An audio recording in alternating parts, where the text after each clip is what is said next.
Hello, ladies and gentlemen, and welcome back to another episode of Life's Black Belts. It's an honor to be back with you again. I took a little hiatus this summer. As we talk about on the show, we want to always have balance in our life and work and family, and I wanted to spend some time with my wife and children this summer and focusing on my martial arts school. But I'm looking forward to today's interview. Today on our podcast, we have Valerie Worthington. And Valerie has a deep resume and an amazing story that I want to share with you today. Briefly, just to give you a little bit of her background, she's a board certified life coach. She has a PhD in educational psychology. She's written multiple books on Brazilian Jiu-Jitsu, such as Training Wheels, How a Brazilian Jiu-Jitsu Road Trip Jump-Started My Search for a Fulfilling Life, and also How to Love a Grappler. She's also authored multiple articles and blog posts. In addition to all of that, she's a second-degree black belt in Brazilian Jiu-Jitsu. She was an avid competitor in her day. She's an instructor at Princeton Brazilian Jiu-Jitsu, as well as the co-founder and co-instructor of Groundswell Grappling Concepts. So I'd like, with no further ado, to introduce today's Life's Black Belt guest, Valerie Worthington. How are you, ma'am? I am great, thank you. How are you? I'm doing fine on this beautiful fall morning in New Jersey, and I appreciate you taking the time out to join us and share a little bit of your life story with us. So let's get right into it, Valerie. So obviously now a lot of people might know you from your published articles, your books, your teaching through Brazilian Jiu-Jitsu, your competition. But let's rewind a little bit and let us find out where it all started. So tell me a little bit about where you grew up and maybe what childhood and family life was like for you early on. Sure. I grew up in a farm town in New Jersey. Not a lot of people realize that there are farm towns in New Jersey, but I grew up in one. I have one sister, and my parents are both retired psychologists. So from a very early age, my sister and I were supported in talking about our feelings in a good way, not in the way that you hear and see on TV shows sometimes, but really our family, my family has always been very close. And then an experience that we had that made us even closer was my father, who is also a retired college professor, did a faculty exchange in Frankfurt, which was at the time in West Germany. And so we went to Germany for a year and lived there, tried to speak German, tried to experience the culture, and became even closer. So I would say that I had a very fortunate and loving childhood. So just to go back on that just for a moment. So one, growing up with two parents as a retired psychologist could be a very supportive thing, but some people might hear that and be like, oh my God, I'm living with my therapists, so were they also able to separate from the professional view on your development and just be mom and dad sometimes, or did it always have this kind of psychological approach to it? And did you feel like evaluated a lot, or was it just what your normal was? I think early on, maybe they made some mistakes towards sort of trying to be therapists when we were really young. But my mother likes to tell a story about how when my sister, who's 2 years older, had a bad day, my mother was trying to talk to her about it. And she said, I don't care about all this feeling stuff. I'm just mad. So my mother laughed and said, well, I guess I need to change my approach here. And one of the things that I've always appreciated about my parents is that they never held themselves above the strategies and the theory that they were using on other people. So another one of my favorite stories is when a friend of mine said, oh, your parents are both psychologists. Your family must be so normal. They must be so healthy. And my mother sort of snorted and said, no. We're as crazy as any other family. The only difference is that we know why. And I always thought that was a great way to put it, that, we're all kind of in the trenches together. And my parents maybe had a little bit more language for explaining what we were experiencing, but that didn't mean that we got off scot-free and didn't have to muck around with each other and learn how to how to care for each other and respect one another. Well, I think a lot of people can relate to that, whether they have parents as psychiatrists or not, because a lot of people think that their family is uniquely weird and crazy. And, we often look from the outside into people's lives and think that they have it better and no one really understands what we're going through. But, at least through my life and through teaching, you just kind of learn that everyone's living their own story and everyone's got their problems and demons, whether there's money involved or not, or whatever the status that people think comes with happiness and success. There's really like no blueprint for it. We all have our own situations to deal with. And like you said, it's a very interesting way of putting it. You had a crazy, normal family life. You had a better understanding of why people were acting the way they did. How old were you when you had to travel and follow your dad to Germany? I was 14. So Wow. we had made an agreement. My sister had been in high school for 2 years. We made the agreement that we wouldn't be away from school during her senior year. So she was a junior in high school and I was a freshman, which means that I had just finished middle school. So then when we got back to the States, I entered 10th grade without ever having been at the high school. So Wow. that was kind of interesting. I was, but I had a lot of friends that I had had before I went away, and so it was an interesting age to be traveling. It was interesting to be overseas with my family, because oftentimes when kids are young and they get the opportunity to travel abroad for the first time, they're doing it by themselves.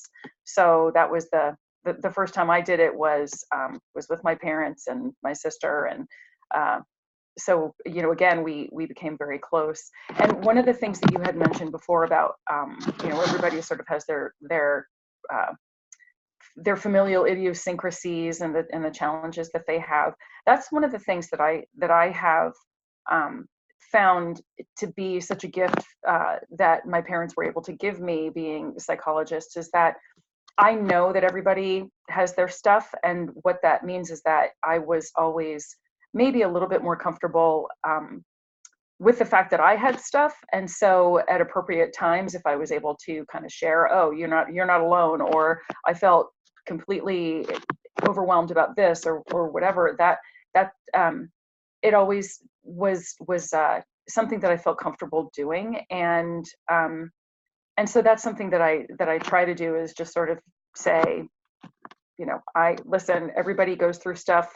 I know this personally, and I know it sort of professionally because of what my parents have taught me. So for me to disclose that kind of stuff, like I said, I don't think that I tried not to be inappropriate, but I think that sometimes when you share with people, you know what, I'm human too, then that can be a way to make a connection with somebody. Well, I mean, just to talk about that for a moment, often, and I've brought it up in past episodes, when people ask, "How are you?" It's very commonplace, at least in our country, just to be like, "Oh, I'm good," and everyone kind of expects that basic mannerism back and forth.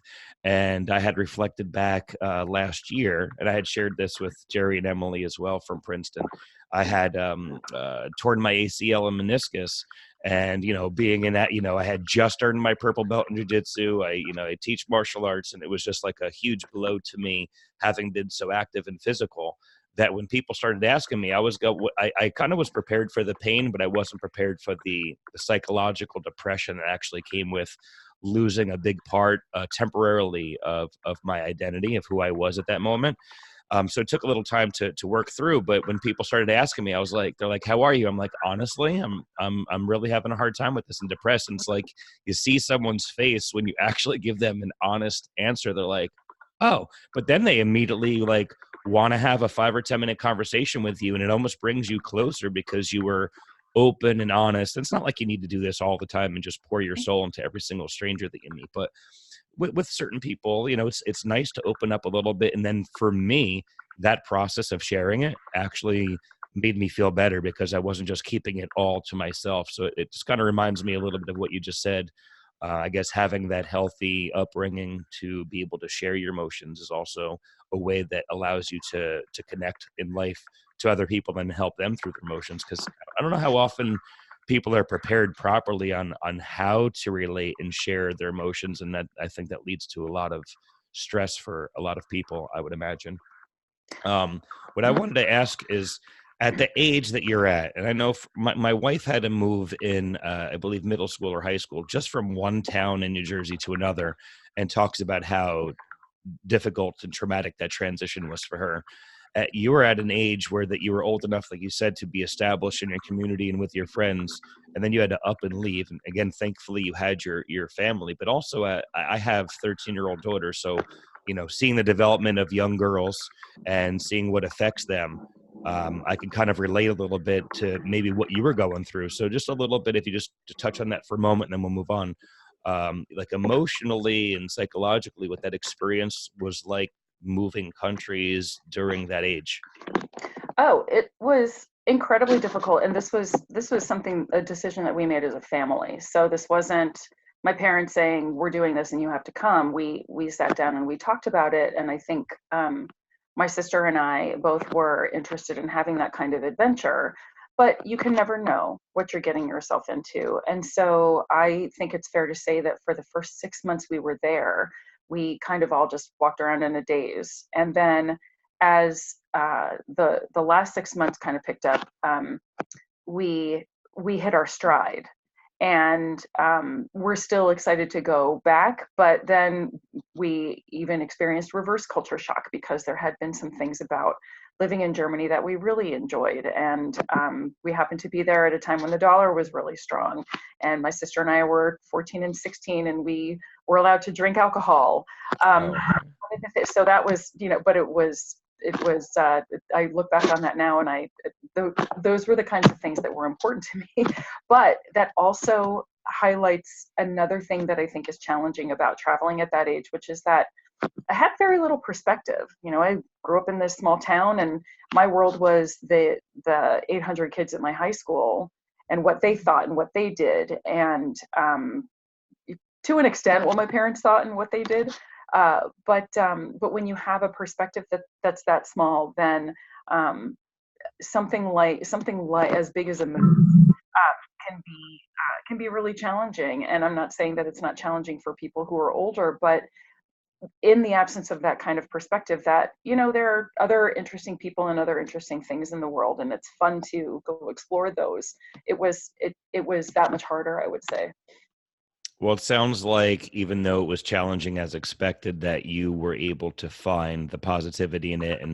And I think it's nice to be exposed to other cultures. And I think it's the one thing I love about our country, but let's say New Jersey in particular. It's such a diverse community that there's some people that grow up and they never get a chance to experience people from other cultures and backgrounds and how they view life differently. And I think that when you have an open mind to these things, it gives you a little bit of an opportunity to appreciate and respect and understand where people's opinions and ideas are formed from, and hopefully gives you an open mind to be a bit more accepting. So let's fast forward now. You come back to the U.S. At what age are you now when you come back to the States? 15. Okay, and you jump right into the same town that you were in prior? Yes. I don't know if we mentioned that. Where did you grow up again? What town was that? The town is Pennington, New Jersey. Okay. So, yep, went back to the same school. I had missed my freshman year in Germany. My sister had missed her junior year. So we came back. She was a senior. I was a sophomore. And I was learning my way around the high school. My sister was enjoying her senior year. But we we got back into a routine pretty quickly. And it was nice to be back in a familiar place, so not having to start over yet again. Good. And then it's probably good that you were able to go to school with your sister as well and have someone there, not to experience by yourself. As long as you guys, I would assume, it sounds like you guys were pretty close. We had sort of the usual squabbles before we went to Germany, but then being in Germany really kind of cemented our friendship. And even though our lives look, on the outside, they look fairly different, I dare say we're pretty close, and that our closeness has just sort of continued to increase over the years, which I'm very, very grateful for. She's bossy sometimes, but well, older sisters are supposed to be that way, I hear.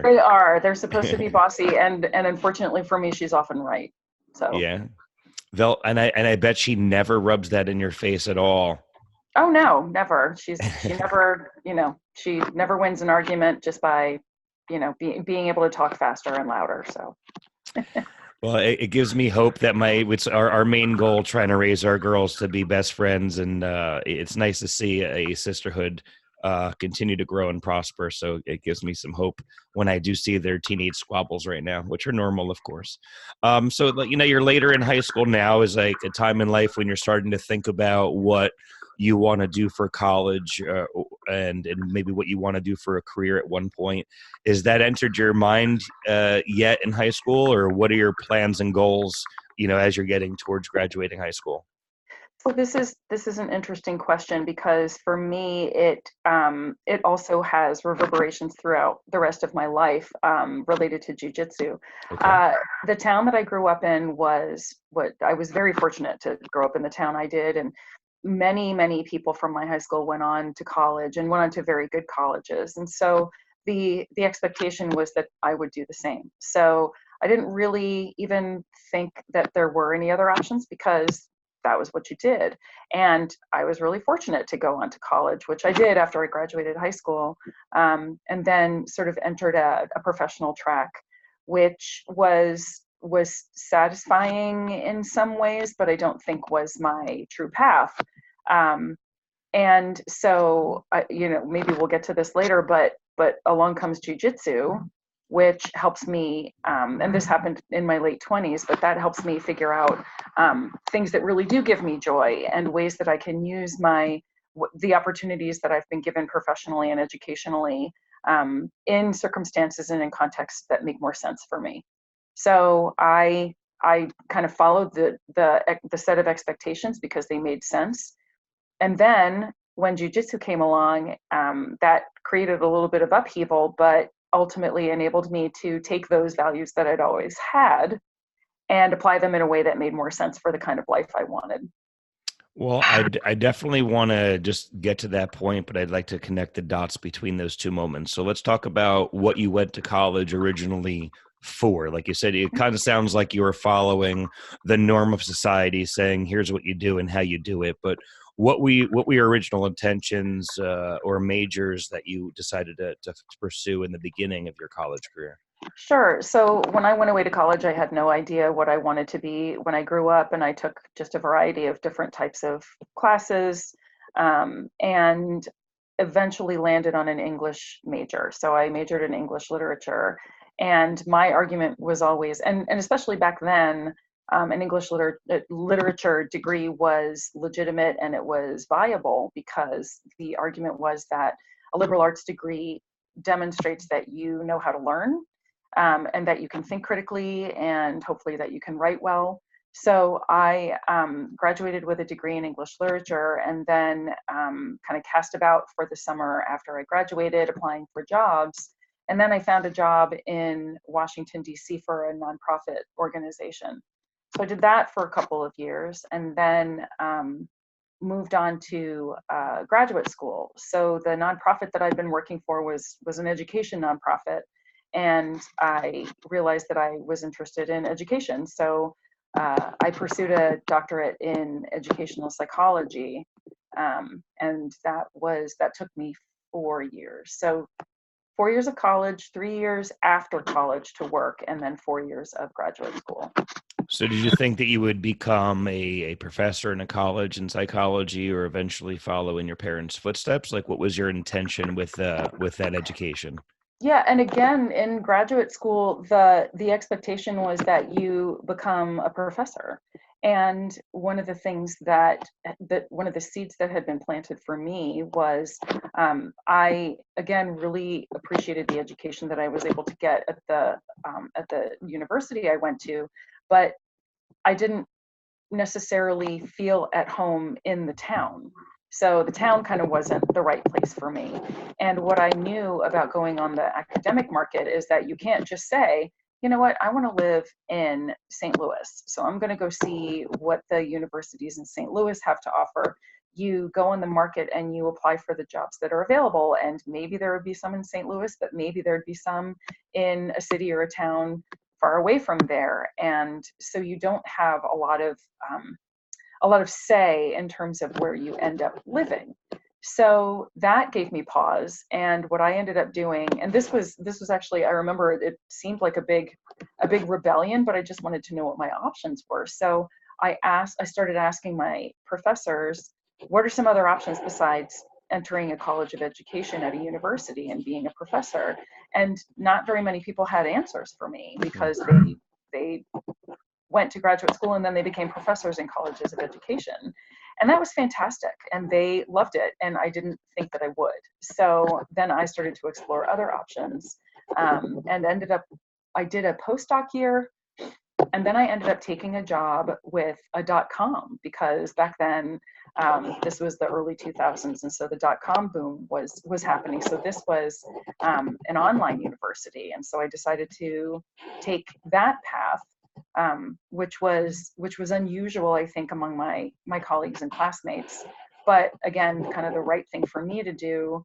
I didn't have a lot of guidance, but I sort of, I guess, just picked my way by.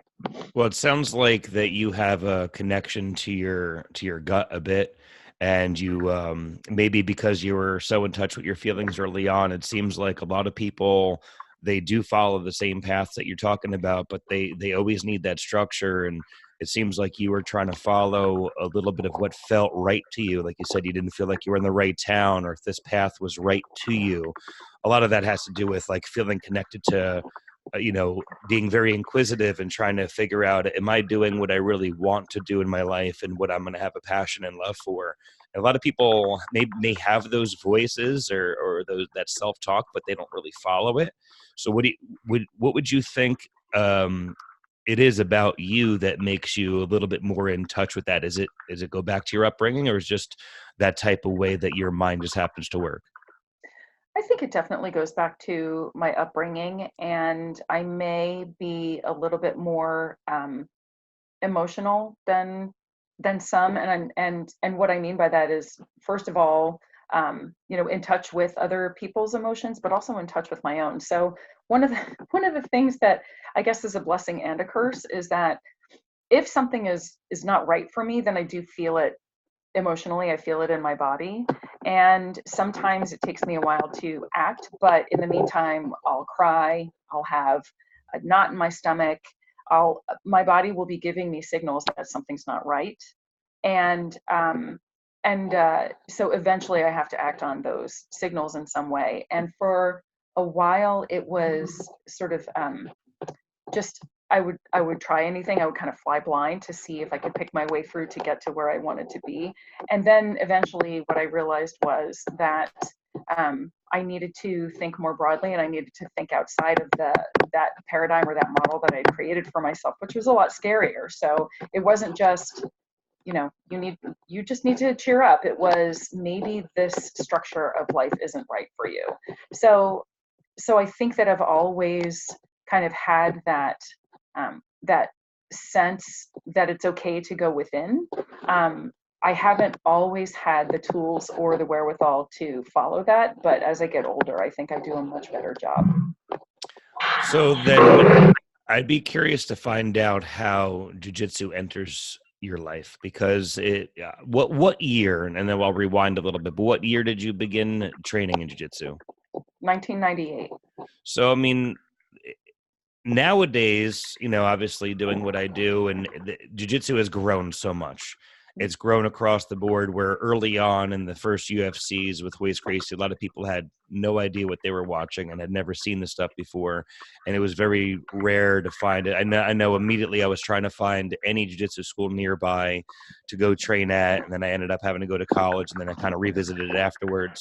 But even at that time, it wasn't necessarily this big thing that women got involved with, where now it's huge. I mean, I even in my kids' classes, sometimes I have a 50-50 distribution between men and women. There's a lot more in the adult class of ladies that train as well. But you seem to have gotten in at a time where it was like really almost unheard of. So how do you go from pursuing this path of being potentially a professor, or pursuing your path in your psychology education, to entering into this form of martial arts that at the time is still kind of new to people?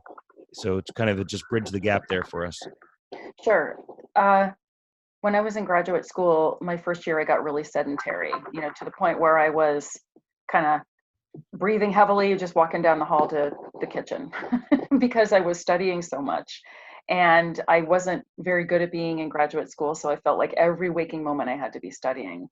And I'd always been active. I'd always played sports. And I felt that lack. So I decided that my second year I needed to be a little more active. And I trained for some marathons. So I ran a couple of marathons and enjoyed them, but wasn't really interested in pursuing it anymore. So I realized that I needed to find something to help me tap into that endorphin rush that I got. I really liked pushing myself physically because it also required that I push myself mentally, emotionally, psychologically. And I decided that, and I remember thinking this, well, Grasshopper from Kung Fu, he spends his life doing Kung Fu. And so maybe if I pursue a martial art, that will keep my interest a little bit longer. And so the first martial art I did was Muay Thai. And my joke has always been that Muay Thai was my gateway martial art. And I think that's true for multiple women, at least, in my little corner of the Jiu-Jitsu world, it tends to be true, because there's less of that physical contact. There's physical contact, but it's less intimate seeming. Right. So I did Muay Thai for a while and liked kicking and punching, didn't like getting kicked and punched or elbowed or kneed or any of those things. But the gym where I was training Muay Thai also had Jiu-Jitsu. And the first time I saw the beginning of a class where the instructor was having the students do hip escapes and judo rolls and sit-ups in the guard, I thought, these people are crazy and I got to do what they're doing. And so I tried the jiu-jitsu class and I can't remember if it was a slow fade from Muay Thai or if I broke up with it abruptly, but I knew that that jiu-jitsu had something to keep my attention. And so from there, I was pretty much hooked.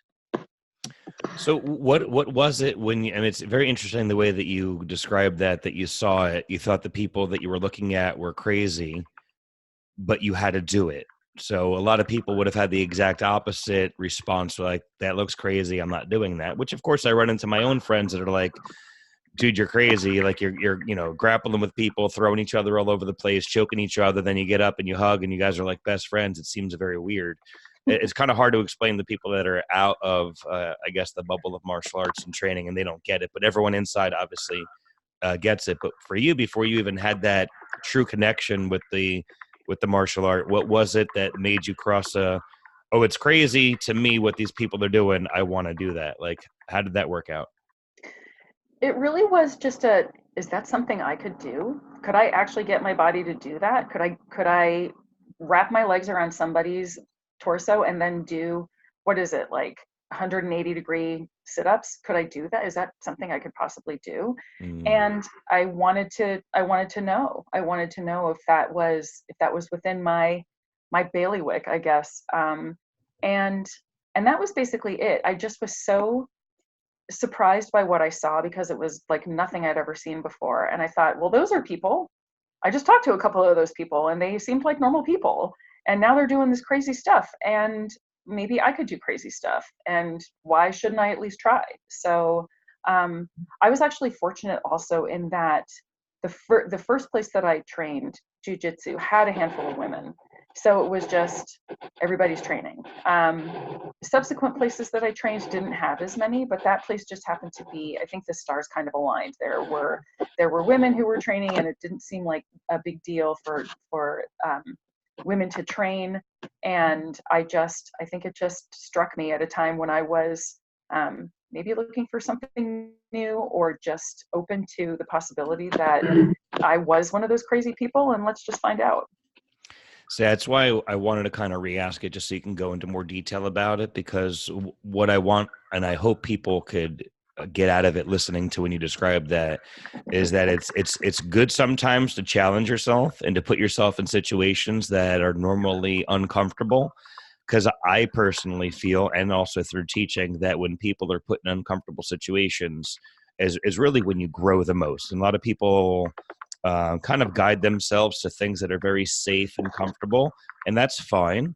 But I find, again, personally, it sounds like you did the same, that when you really try to go into something where you test your limitations a little bit and see what you're capable of, and maybe even though it's a little bit scary or new or different, that doesn't necessarily need to stop you from trying it in the first place, and at least give it an opportunity and see what it does for you. So for me, that's kind of like a little bit of a detail of, like, I just wanted to pull out of what you just said, because I think it's an important thing that a lot of people need to do in their life, whatever it is that they are trying to discover about themselves. Was it something that when you got into, you felt right away, I love it? Or at what point did you find a connection to Brazilian Jiu-Jitsu? I felt a connection to it immediately.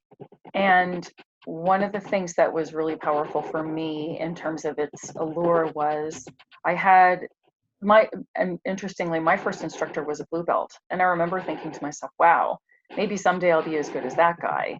And there were no black belts in the area. I was living in Michigan, and I don't think there was another jiu-jitsu gym for, dozens of miles. But so I was interested, I was intrigued from the get-go. But then one time, very early on, I trained with my instructor, and his gi fell over my face, and I felt claustrophobic, and I tapped. And he said, wait, I didn't do anything. What are you tapping for? And I told him. And he said, well, you need to get used to that. Otherwise, you're in the wrong sport. And he actually worked with me on it. He, would cover my face, and he'd say, just breathe, just breathe. And instead of completely going bananas and running away, I didn't like that, but I felt on some level that I needed it, or that I wanted to prove to myself that I could stick around, or that I could overcome that. Still don't like to have the gi on my face. Still Sure. claustrophobic sometimes, but what's so compelling to me is that there was something about jiu-jitsu that made me stick it out, even when I was sort of close to panicking. And I don't know exactly what that was, like what the strange alchemy is that makes someone become a jiu-jitsu person for life, but that happened in those moments for me. Well, I mean, again, you could explore it further. I mean, from my point of view, especially in the world that we live in today, that's so polarized and separated, I feel like at least at a good martial arts or jiu-jitsu school, everyone's putting on the same uniform, regardless if you're male or female or white or black, or no matter what your belief or what your mindset is. In that moment, we're all one, we're all together, we're all trying to learn from one another. You have to constantly have another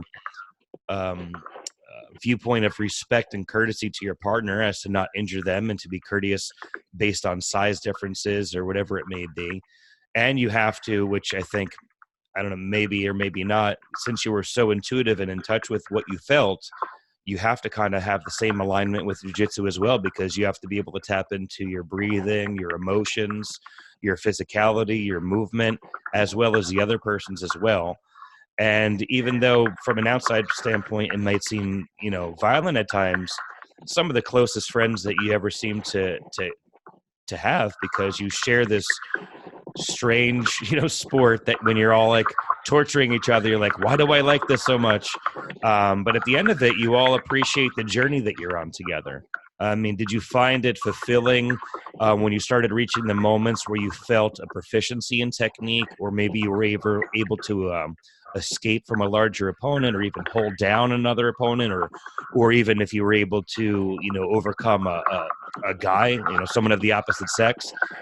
Are any of those moments that stand out to you as like, wow, like I'm actually like learning and I'm actually good at this?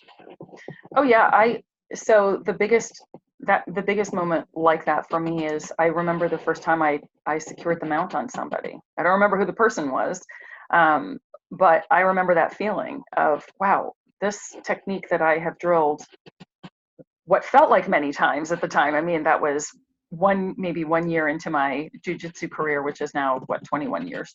So it felt like I drilled the mount and taking them out many, many times. And then when I got it against a resisting opponent, or I should say a resisting partner, it was exhilarating. And so I was exhilarated for a hot second. And then after that, I kind of realized that I didn't know what to do from there. And then I got mount rolled.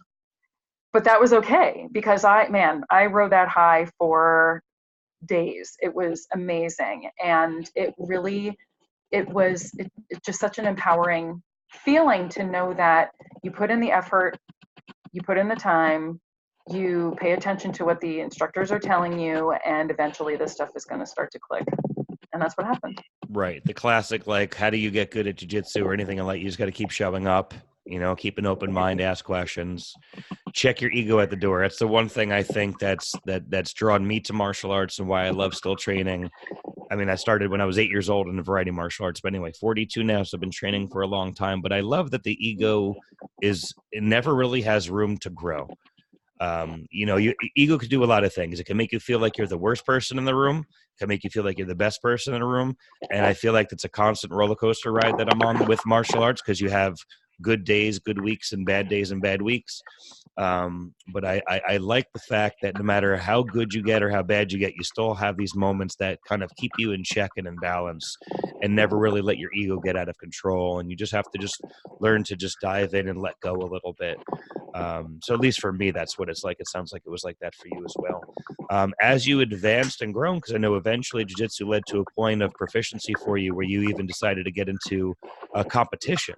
So at what point did you want to cross over from like, this is cool, this is for me, I like it, it's empowering, I enjoy it, but now I actually want to take it to the next level? Because some people will train in martial arts and never do a competition in their life, which is fine, but what drew you to it?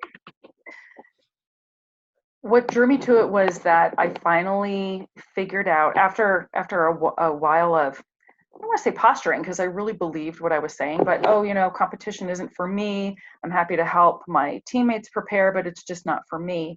But I finally had an epiphany that it's not that jiu-jitsu or that competition wasn't for me, it's that I was afraid of it. And I was afraid, just the thought of stepping on a mat, going toe to toe with one other person while potentially other people were watching, the chance that I would just fail miserably or lose contact, whatever. I don't even know exactly what I was afraid of, but I was terrified of competing. And so my if I have a life motto or a life principle, it's that if I say to myself, oh, I could never do something, I could never do that, that's the thing I have to do.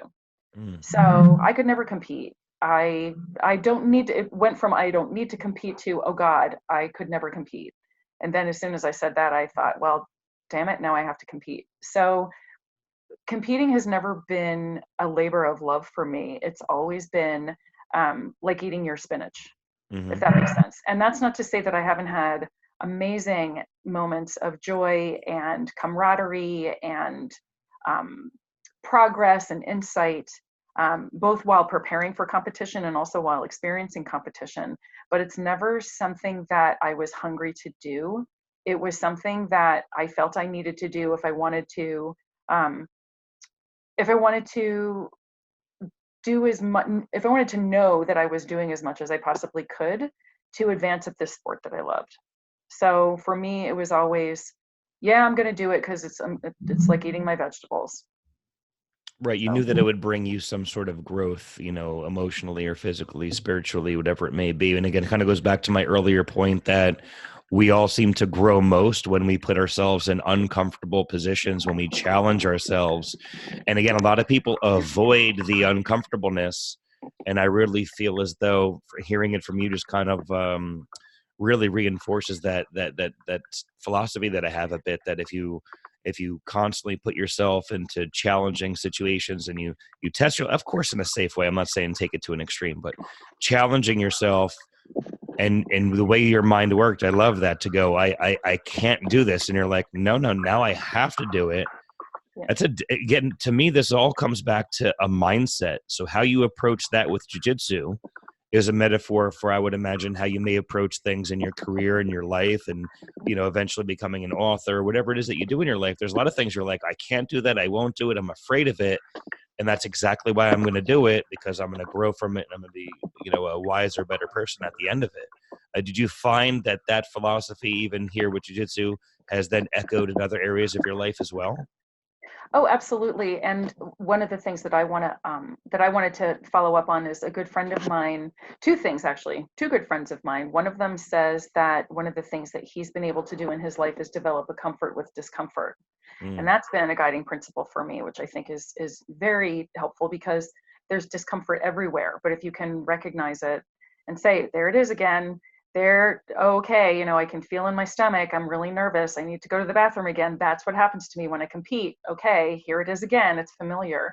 And another friend says that if you can name something, then you take a lot of the power away from it. So mm. I am feeling fear about competing.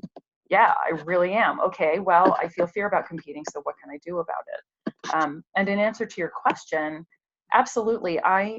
The other thing that I think is important, well, it was important for me to realize is um, my, I guess the way I stretch myself, the way I push my own boundaries is going to be different from the way other people do. So something that might seem easy for me might be difficult for somebody else, and and vice versa. So there are some people who just loved competing, and for me it was difficult. So I kind of had to do successive approximations. But what I have found in answer to your question is that the more I do those kinds of things, the more I do push my boundaries or say, I'm afraid of that, so I'll do it, the more evidence I collect that it's not going to kill me. Hmm. And that I'll, as you say, I'll learn something from the process, whether it goes the way I wanted it to or not. And then that gives you more strength, more courage, more fortitude to do it the next time. 100% agreed. And that's why I think specifically, again, I've trained in the multiple martial arts, but what I've fallen in love with jiu-jitsu is the consistent daily struggle and challenge of always being in uncomfortable situations. And like you said, whether it's a gi over your face or someone trying to choke you or armbar you, whatever, is learning sometimes to breathe, to calm your inner voice. Cause, I get in situations where you hit a panic, like, oh my gosh, I'm about to get submitted, or I'm about to get passed, or and you have to just stay calm and sometimes just accept the situation that you can't control 100% in the moment, maybe for lack of understanding, technique, whatever it may be between you and your partner. But again, for me, that's giving me constant, evidence and material to build up. Okay, I didn't die from that, and I could breathe, and I can get through it, and I could show up again tomorrow, and even if an injury comes, right, that happens in life. You have to overcome it again. And I could have easily made an excuse like, oh, I'm in my 40s and, I can't, risk hurting myself again after having a year off with a bad knee injury. But, when anyone asks me, like, you going back to it, like, I'd go back to it tomorrow if I could, you know what I mean? So for me, I finally got back to it in April, and I couldn't be happier, honestly. At the higher levels of competition, especially early on, was it a very vast group of ladies in your weight class that you had available to compete, or was it a small group of women that traveled from tournament to tournament? Or I know it's grown, leaps and bounds since you were probably actively competing. But what was the experience like for you? I remember Emily kind of sharing with me early on that one of the reasons that she enjoyed competing was just meeting other women that were on the same journey as her, and it gave her a chance to meet people that way. But what was it like for you? So for me, it was there was some of each. Sometimes I would meet the same women in competition over and over, and sometimes it was different ones. And it depended on the geographic location. It depended on the size of the tournament. And so with just a few exceptions, I would compete against whoever they put in front of me, kind of. So sometimes there were size differences. Um, Back then, for the bigger tournaments, there was, now you have uh, women's black belt divisions, women's brown belt divisions, women's purple belt divisions. And when I started competing, they had just combined, or I'm sorry, they had just separated out purple belts from the purple brown black division for women. So that gives you a sense of how Wow. many or how few women were competing at the time. So when I was competing, I was competing as a brown belt, and then mostly as a brown belt, and then a little bit as a black belt. And most of the IBJJF tournaments that I did were combined divisions, women's brown and black belts. So I was I was unable at the time to, I think, and again, I got better at it, but when I first started competing, I was unable to even think about being friends with the people I was competing against because I was so freaked out, just so nervous and going, what the hell am I doing? We're in Southern California. Maybe there will be an earthquake so that I don't have to do this, but I'll at least get credit for having signed up. And so for me, the preparation and the anticipation was such that it took all my sort of cognitive energy. So it was all I could do to smile at my opponents and shake their hands. And as I got better at competing and more comfortable with competing, that became less of an issue. And I'd like to think that some of the people I've competed against I'm still friendly with now. But I was not like I was not doing cocktail conversation at the time. Right. And I see some people doing that and I admire that so much. They're just, cool as ice, just chill before they compete. Maybe they're in their zone, but they still, are completely aware. They're completely kind of with it. And with me, I was just pulling my hoodie over my head and hoping that no one would notice I was there. But still made it through. And again, everyone handles, competition and these struggles that we go through differently. What was the transition for you, like as you, kind of pulled back from competition a little bit? Because I know, knowing you and your story a little bit, where it goes, but can you, take us forward a little bit through the competition part of your life, and then what, some of the next steps and avenues were for you? Sure. So, when I was competing regularly, I was also training a ton. So I was doing 2-a-days, I was lifting weights. And so my joke back then was that I did jujitsu as a profession, but the profession didn't pay me very much. So I made a living as a hobby. That was my hobby, was making a living. And my my schedule, my routine was very grueling, and it left little room for much else. So I would work. I teach online, and I still do that, which is a really nice way for me to use my qualifications in a way that supports a lifestyle that works for me. But back then, I would teach online. I would train twice a day. I would nap in the middle of the day, and I would eat, and that was basically all I did. And it got to the point where my body couldn't sustain that, both because I was kind of pushing hard and also because I was getting older. I started jiu-jitsu in my late 20s, and I started competing in my late 30s. So I know that I could do master's divisions now, but even, back then when I was competing against women who were 10, 15 years younger than I was. And so what ended up happening is that I think, quite frankly, I just got to the point where I thought, you know what? I'd like to have a little more financial stability. I'd like to make a little more money. And I also decided, I had been living in California at the time, and I had also decided that it was time for me to be closer to home. So my parents moved from New Jersey. They retired to Florida, and my sister and her family live in Illinois. But the difference between being in Pennsylvania, in Philadelphia, where I eventually settled, and those places is much more sort of psychologically manageable than being in California. And so that part of the reason that I stepped away from competing was because I wanted a little bit more of a normal, quote unquote, life. And for me, normal meant financially stable.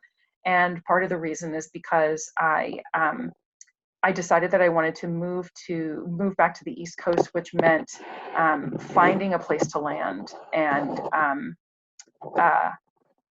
that took some time. I lived in a bunch of different places on the East Coast, and have settled in Philadelphia and love it here, but it took a while to get there. So I kind of knew that competing was on the back burner, and I'm pretty sure now that it's in the past, that it was a great thing that I never even really intended to do.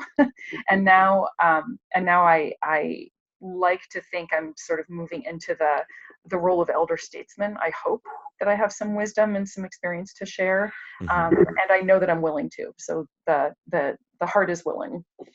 Well, you have wisdom to share, but then you also realize through your life experience that the learning never ends. Or at least that should be the mindset for most people, that you hopefully never reach a point where you're like, well, now I'm good. Now I know it all. Because I feel like the moment that we settle and stop learning and growing is, you might as well start planning the funeral arrangements, because you have to just, even if it's keeping your mind more stimulated than your body or vice versa, is just always learning and growing and developing.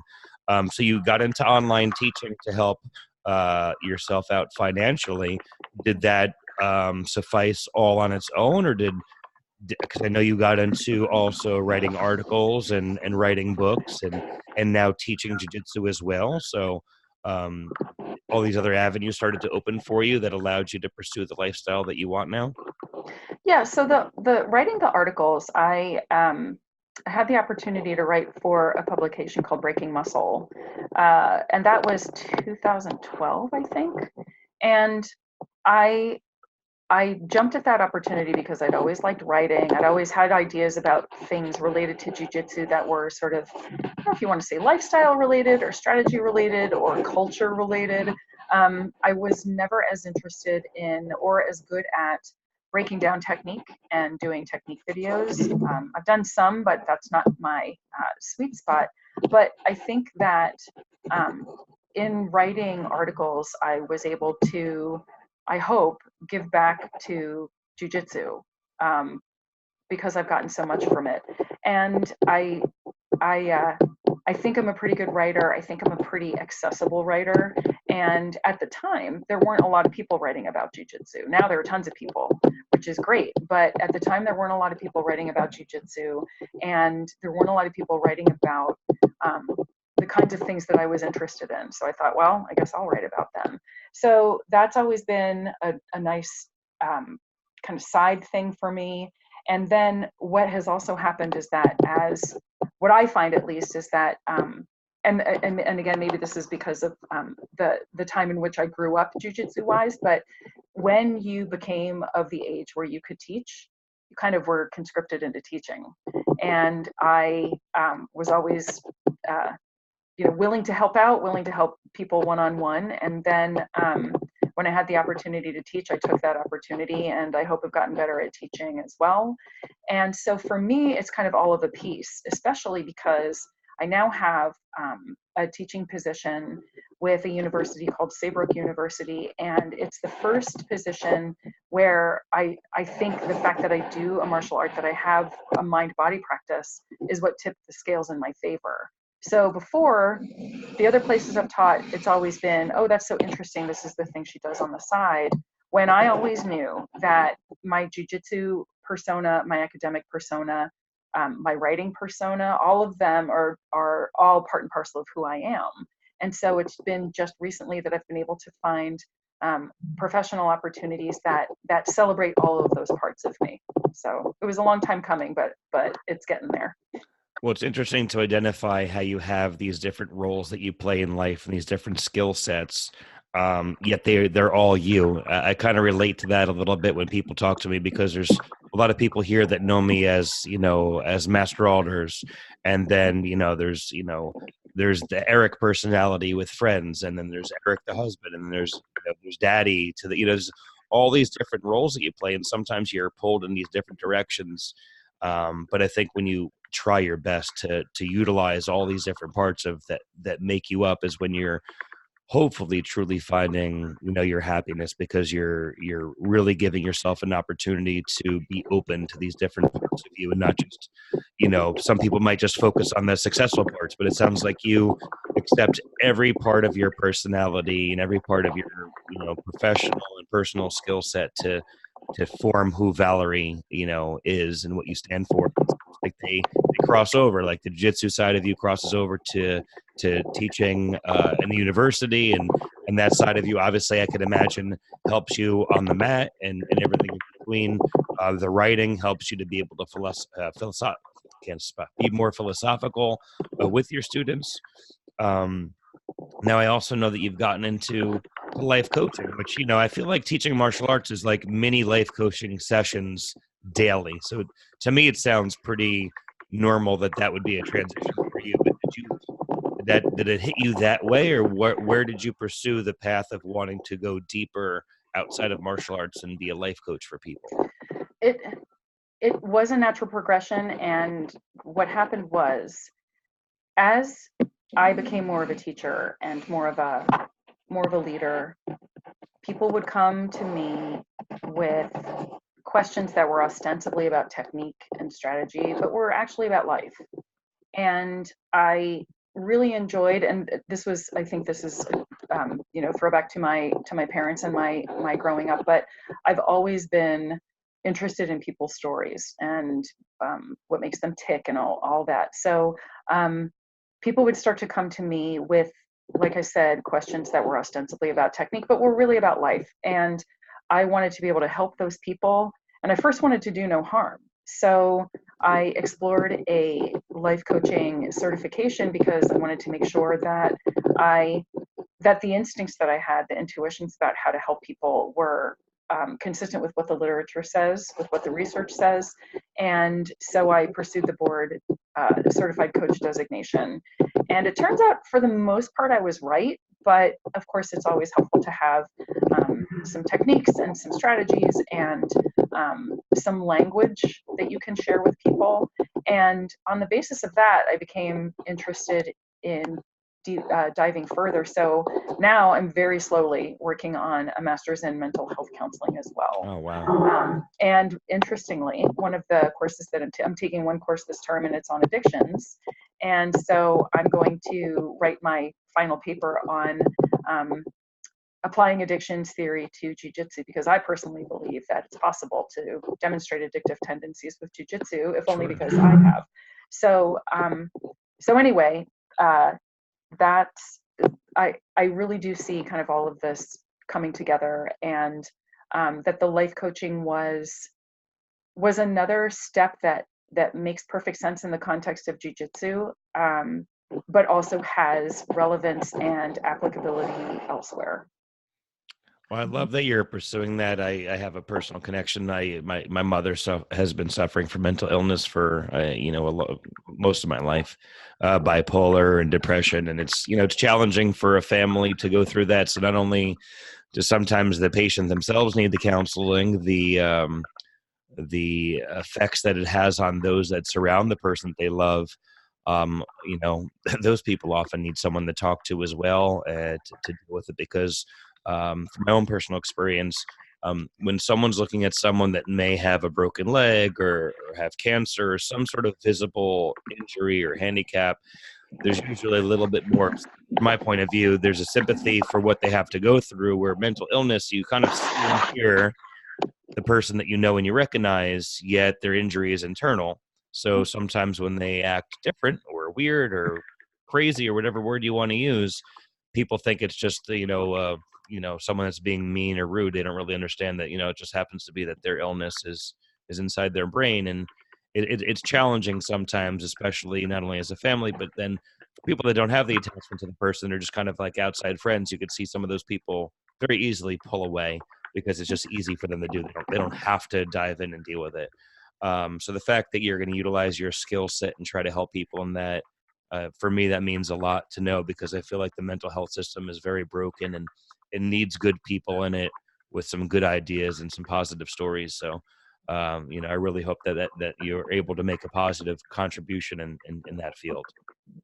Thank you. And the other thing is that, for me, one of the things that I didn't realize that this was important to me until it started to be important to me, if that makes sense. But I have a black belt in Brazilian Jiu-Jitsu that confers some sort of status, which is great. But one of the things that I can do with that status is try to spread some positive vibes, and to always work really hard to be one of the reasons that someone might stay in Jiu-Jitsu, or just to be one of the reasons that someone might have a better time in their day. And I also struggle with depression, so I'm not always sweetness and light, but on those days that I'm feeling really good, it's almost, I feel like it's almost my duty to try to propagate that, because I know what it's like to go through days where you don't have it, and how just sometimes a kind word or a kind look can make you feel, okay, well, at least I'm human. So that makes me feel better.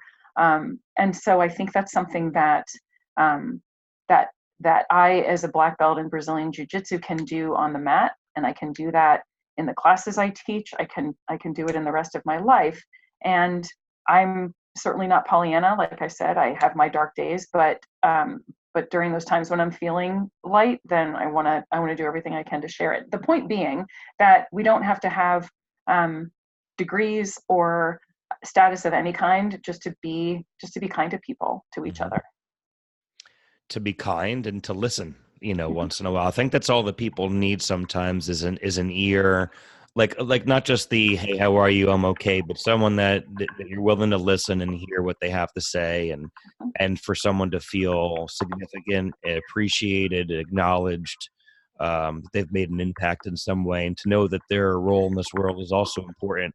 Because, again, students could tend to put you on a pedestal because you're a black belt, and even as a purple belt, I look at that level and it's like it seems so far away, but I understand from experience it's just a journey and a process that'll get me there. But sometimes people will put you on a pedestal, they'll see you as a that you were a successful competitor, a black belt, an author, and be like, well, you just don't know what I'm going through. Is that a challenge that you find a lot with your students or your clients, that they compare themselves too often to other people as opposed to reflecting on what they directly have control over themselves? Absolutely. I think that's kind of I think that's human nature. That's a tendency that we all have, is this, is imposter syndrome, and certainly, social media doesn't help. You have the fear of missing out, and you have the fear of everybody else's life is going so great, but what you're seeing are these carefully curated images. So one of the things that I find is helpful, and again, just in general, like you were saying, sometimes people just need to be heard. So whether I'm just trying to be a friend to somebody, or whether I'm, coaching or teaching, the first thing I try to do is not judge, because who loves to be judged? Nobody likes to be judged. And you can't know what other people are going through because you don't live their lives. But the other thing that I really try to support people in coming to is that each person is the expert in their own life, and each person has the right and the resources to make the choices for themselves that are the best ones. And so I can't tell you what your best life is, but I can certainly listen to you talk about your fears and validate those, and then do what I can to help you tap into that part of you that knows what's best for you, and then support and cheer you if and when you're able to manifest that part of yourself. So that's kind of that's what I try to do, to get people to stop thinking about, well, I should be doing this, or I should want that, or well, you really know what's right for you. So let's dig into that, and let's look at it without judgment, to see where it takes us. I love that. I mean, I couldn't have put that. And I just love listening to that whole description, because I think it's important for hopefully people to rewind and listen to that again, because not only can you do that for people, there's many people in this world that could be that for somebody else.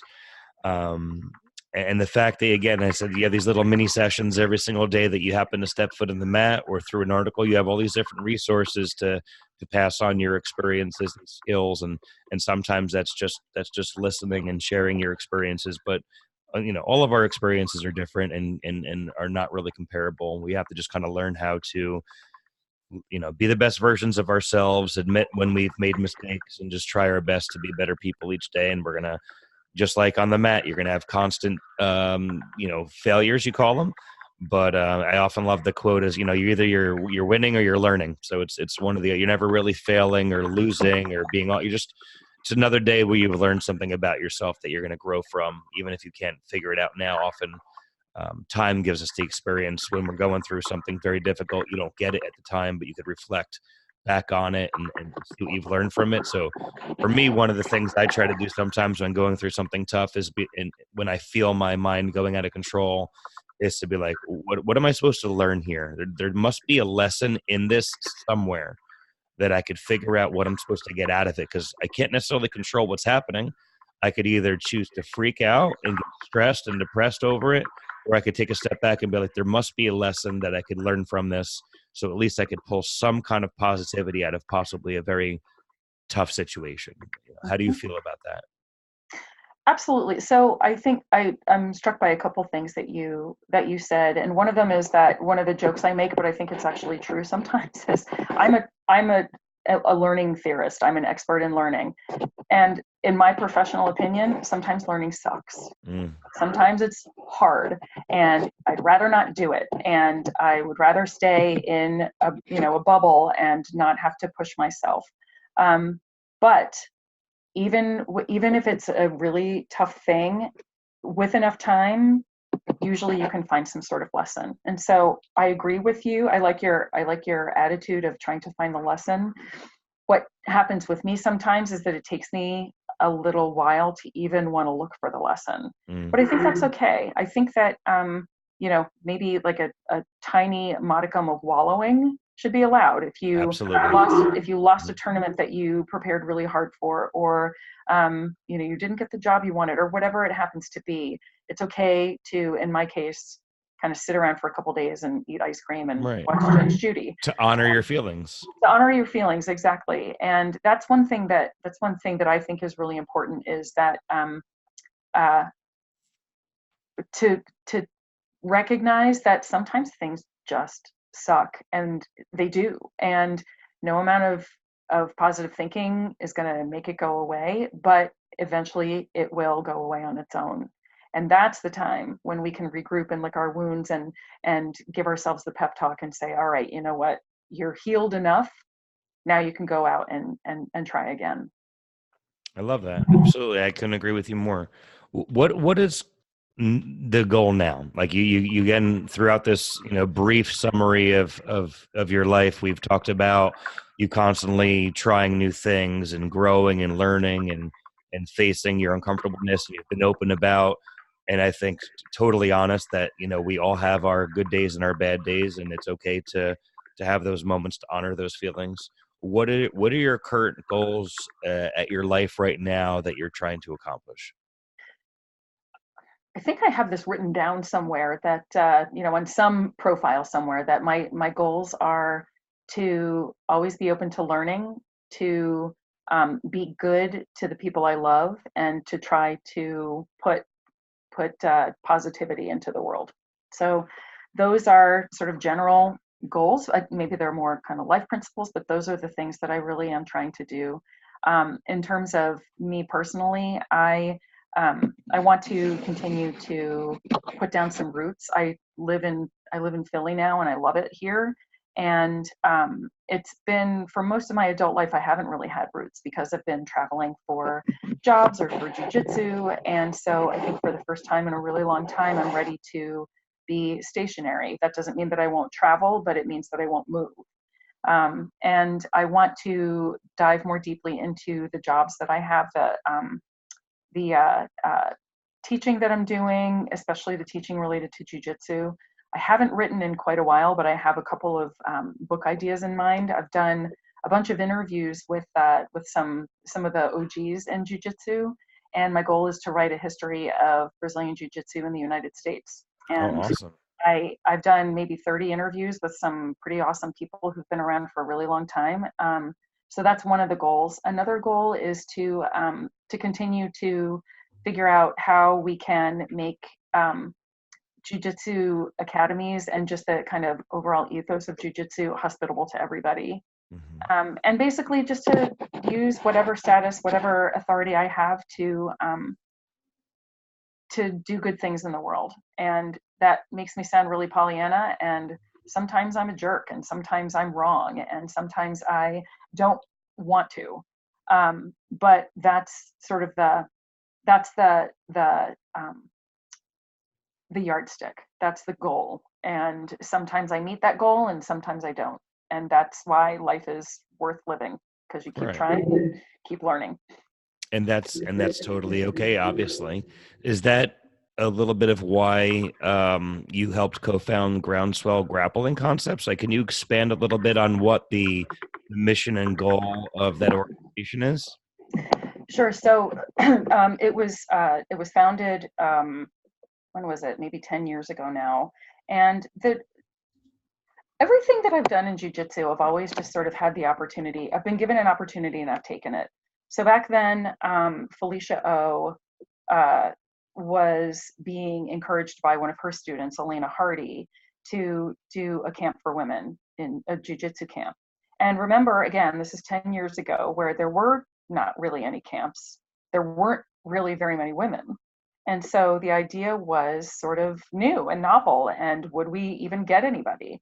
So we brought in Emily Kwok, and the three, Felicia and Emily and I, along with Elena, we held our first camp, and we got, I think, maybe 30 people, and we're shocked that we got 30 people. So then we did it again, and we've had some personnel changes over time, but the idea was always to give women the opportunity to train with other women, to learn with and from other women, and then to go back and be forces for good in their own academies. So my personal belief is that Women's Jiu-Jitsu 1.0 was about getting women on the mat. And now I believe that Women's Jiu-Jitsu 2.0 is celebrating women and getting women into positions of leadership and authority. So you have a bunch of women who own schools. You have women who are refereeing. You have women who are competing at the highest levels. And it used to be, I remember one time, it was, I think, the first seminar I ever did, and I was a brown belt. And a friend told me that a friend of his walked into the seminar and said, "I don't have anything to learn from a woman," and turned around and walked out. I think he was halfway joking, but he didn't stay. And that, for obvious reasons, that's annoying, but I would like for there to be a world in which people say, "Oh, who's teaching? Oh, it's a good teacher who knows good jiu-jitsu. Okay, I'm coming to that class," whether it's a man or a woman, or a big person, a small person, because the jiu-jitsu that I learned wasn't women's jiu-jitsu. It was, I'm in a position where I am right now because of the men who supported me. So for every man who says something like, "I don't have anything to learn from a woman," there are probably 10 who actively supported me and helped me. And I want to be an influence for the next generation of jiu-jitsu people, that it's perfectly normal to be taught by a woman. And one of the things that's kind of cool is that nowadays I teach, and oftentimes I'm the only woman on the mat, but I'm the teacher, and people are coming to class. So that's awesome to see that come full circle. And having, been in martial arts as long as I have, some of the most talented martial arts practitioners and instructors are women. And I also think for men that aren't used to that, when they get that exposure to it, it's a very humbling experience when you realize that, like you said, it's about the skill set of the person, not necessarily their gender, that makes them stand apart. And I've months, maybe even years ago, I had a chance to roll with you at Princeton. I've had a chance to roll with Emily, and it was just such an incredibly humbling experience, not just because a woman had so much skill set. What actually stood out for me was like, I have like 50, 70 pounds on this person, and I was like still new to jiu-jitsu, and someone was able to control me with such ease and effort. To me, and again, some people, when they're in jiu-jitsu for a while, it's overwhelming, and they might see how good everyone is, and one path is, man, this is so hard, I'm never going to really dedicate myself to getting that good one day. Where my philosophy has always been like, man, this person is so talented, if I keep at it, maybe I'll be that good one day. And I think, just like in life with jiu-jitsu, if you have a chance to sit and learn from anyone that has something positive to offer you, you should, for me personally, also just strip color, strip gender, just either people are good people and have something to offer you, or they're not. And that's all should make a difference. Shouldn't matter what color they are, what gender they are. So I love that you're out there pushing that, especially as a father of twin girls. I just want them to understand that they can be successful at whatever they want to pursue in their life, regardless of being female or not, and to be able to be feminine, and to be able to also be strong, and to not necessarily have labels attached to that being a man or a woman, but just pursuing life to the best of your ability. And the fact that you guys are doing that and putting that out there it's awesome. It's just like a small part of me doing this podcast was not just sitting back and listening to negativity in TV and media all the time, but going, is there some small contribution I can make, even if it barely even scratches the surface? At least I feel like I'm doing something to highlight good people in this world. And if it influences, one person out there, then it's worthwhile. But for me, in a selfish way, I get a chance to meet, great people like yourself that have these great stories, and it lets me reflect on my own decisions and philosophies and challenges and goals in life as well. And it's kind of part of my journey as well. So I mean, I really appreciate that you're out there and that you're doing it. So for people that are listening, and it could be male or female, but being that you have a strong representation of the female jiu-jitsu community, what sort of advice, if someone's listening, is like, I would never do that, it's crazy, what advice would you have for someone that had those same uncomfortable feelings that you had, and may want to take a step into martial arts and jiu-jitsu, and what would you offer to them if they have all those fears and doubts, and maybe they think that they're not athletically gifted, they're not, in things I hear all the time, I'm not athletic, I'm not flexible, I'm old, I'm out of shape, blah, blah, blah, blah, blah. So what's your common advice or answer for that? So the first thing I would say is determine for yourself, be brutally honest. Are you really not flexible, or do you really not want to do it? And if it's that you are worried that you are not flexible, well, that's something that a jiu-jitsu instructor could work with. If it's something you don't want to do, that's something to celebrate, because then you know what, I'm not interested in this. I'm going to go find something else that floats my boat. But so first of all, be really honest with yourself that it's, what, this is not for me. And that's fantastic. I think it's great to be able to rule things out. So rule it out proudly if you've decided that that's something that you don't want to do. If you are interested but you're afraid, then find somebody who can kind of be your buddy. And if you don't know anybody, then contact me. I'll talk to you and I'll help you find a place where you could train.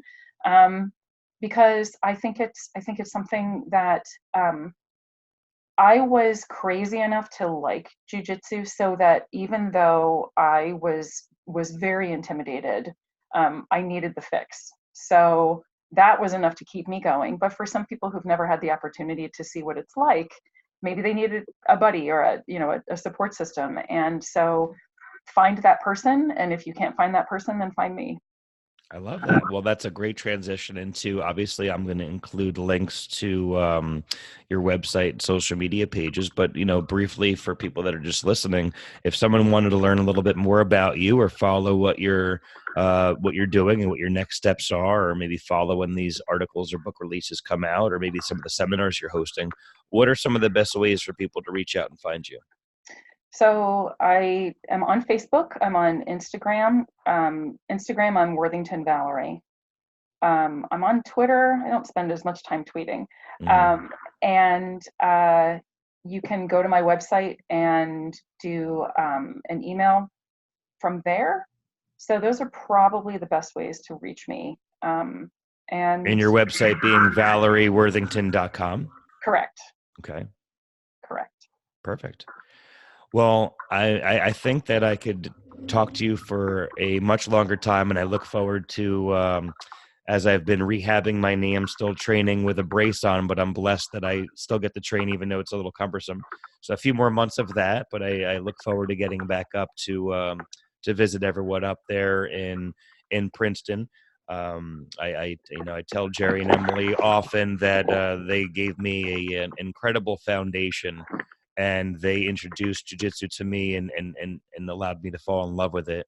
And I really always have a respect and appreciation for them as friends and instructors. So knowing that you're a part of that team, anyone that happens to be in New Jersey and is a jiu-jitsu practitioner should definitely take a moment to stop by and try to visit your school and meet you guys and take a lesson. It's without a doubt a top-notch facility and top-notch instruction. So Valerie, I just want to thank you one more time and really say that I appreciate you opening up a little bit and being honest and sharing your story, even briefly, with everyone. And if you have any sort of parting words or favorite quotes or anything that you'd like to add, I just wanted to open the floor for a moment before we wrap things up to see if there's anything you'd like to leave the audience with. So there's a movie called Breaker Morant that is about the Boer War in South Africa. Sounds kind of stuffy, really interesting movie. And there's a line in it by Breaker Morant himself that goes, "Live each day as if it's your last, and one day you'll be right." I love it. Well, ladies and gentlemen, I hope you've enjoyed today's interview with Valerie. Again, please take a look at the show notes. I will have links for you there to find her on social media and links to her website as well, so you could follow her or maybe eventually even, take a look at some of her books or articles that are out there and maybe meet her in person one day. So without any further ado, ladies and gentlemen, one more time, thank you today's Life's Black Belt guest, Valerie Worthington. Thank you, ma'am. Thank you.